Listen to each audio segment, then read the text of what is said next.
Today, right now, I'm going to talk about another hidden piece of history that you didn't know about.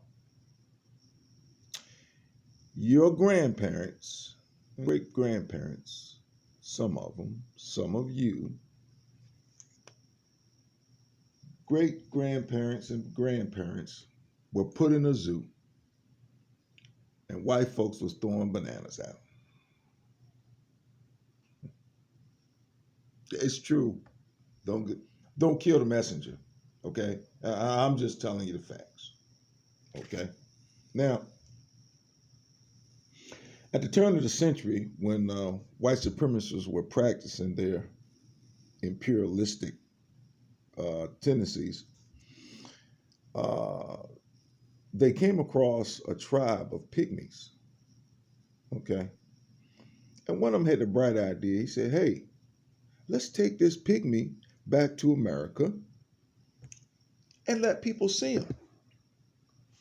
So they took him, and then they said, we're going to put him in the zoo, and we're going to make money. People are going to come from miles around to see this little pygmy, and then they'll see us compared to the little African pygmy and say how evolved we are and how primordial and what primates they are and how smart and intelligent and everything we are, which they are not. In other words, it was done to make them feel good about themselves. Okay? So they took the little pygmy. His name was Binga. Cool name, huh? And here's a little picture of him right here. They took him and they put him in the Bronx Zoo. Okay? In the zoo, literally. See him? So they took him and they put him in the zoo. Hold on a second. Now, he filed down his teeth like that because he wanted to look more menacing. They wanted him to look more scary, scared of people. He was about probably 4 feet something tall. So then they put a monkey in there with him and told him to hold a monkey. And so when wild white folks came alive, especially the rich ones, they come up and they throw bananas at him and the monkey. And sometimes he hop around like a damn monkey, like a damn fool. Okay, to impress these white folks, make them think that they were special. But they didn't stop there, no. They went all around the world, including some of your people right here in America, and they picked them up and made a whole zoo out of them, a whole exhibition. And people would come from miles around, hundreds of miles from all over the place, from other countries too. And they called them the human zoo because they had them in their human habitat. They made them build huts or teepees, and they dressed in the native clothes, whether they were from an island, whether they're from Indonesia. They're from all over the world. They had animals in there with them. Yeah.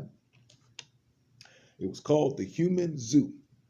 And then some of them, since they were from right here, when it was all over, they went back to another place in other countries, and they did some of the same things. But mostly it was here in America. And they was loving it. Okay?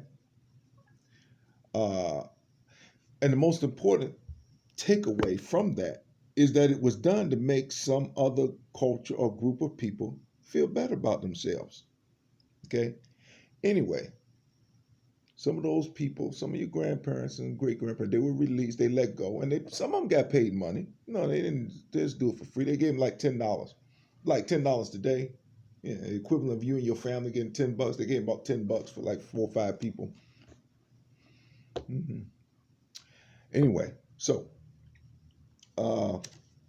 Binga, by the way, when it was all over for him, he moved to some rooming house somewhere in the Midwest, and he killed himself after he was used and abused and just thrown to the side like waste.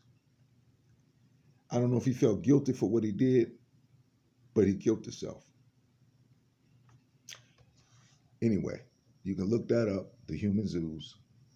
All right.